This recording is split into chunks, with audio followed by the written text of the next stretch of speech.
Right? Let's go to Matthew now. Now, as I said, he was answering the question, and we stopped at Matthew 19 and 8. Let's go back to that question. Let's go to Matthew 19 and 3 and show that question that they asked Jesus. The Pharisees also, Matthew 19 and 3, the Pharisees also came unto him, tempting him, and saying to him, is it lawful for a man to put away his wife for any cause? Of course, I read part of the question. Here's the final answer to this question.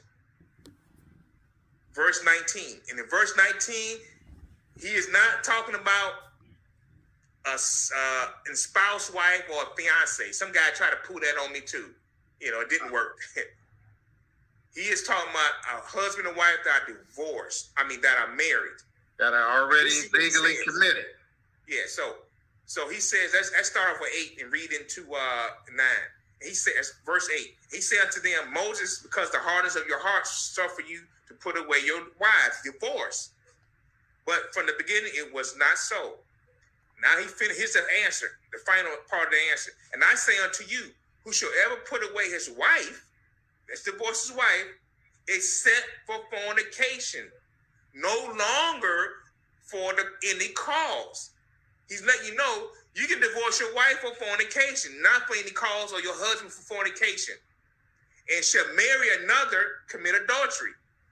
Oh, what you mean? Why is remarried in here? Because he's telling you, yeah, you can remarry, but before, Mark and Luke would say this, and whosoever put away his wife, whosoever, he say unto whosoever shall put away his wife and shall marry another, commit adultery. Oh, see, they don't read, they read Mark and Luke Mark and Luke says except or save. It doesn't say except or save. It just says whosoever put away their wife and marry another causes them to commit adultery.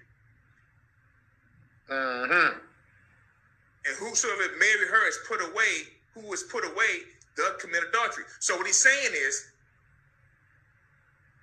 if my wife cheat on me, or I cheat on my wife, she can divorce me or I can divorce her. She can go remarry now, and adultery won't be imputed to her if I cheated on my wife. You understand? Trust another man. But I decide I'm tired of my wife.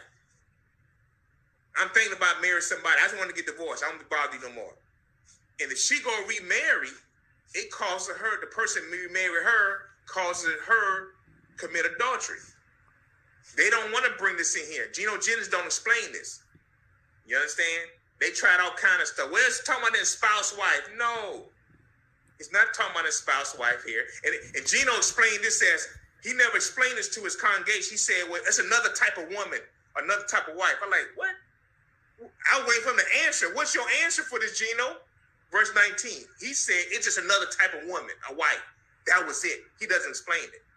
He sticks on 1 Corinthians 7 and Romans 7. Those his answers, and that's it. Jumping, hooping, and hollering, screaming, and it's done. No, you got to read Deuteronomy 24. You got to explain that to them, Gino. They need to know that people got divorced and remarried in Jesus' time. Now, this situation, which is unseen footage for a lot of people, happened back in about 2018, I believe. Well, we gonna say that. Take your pick. Now, you can go. Well, you do that.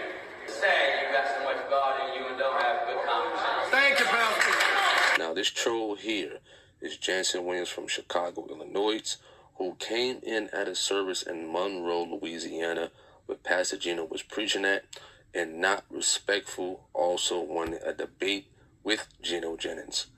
Now, with him and his brother with the camera wanting attention. Now, why do some people do things just for attention? Like, it's a certain way you go about things respectfully if you want a biblical discussion in general, but no reason to be immature and to seek attention for a debate just for some camera time, alright? Amen. No need to lie, we have the real footage.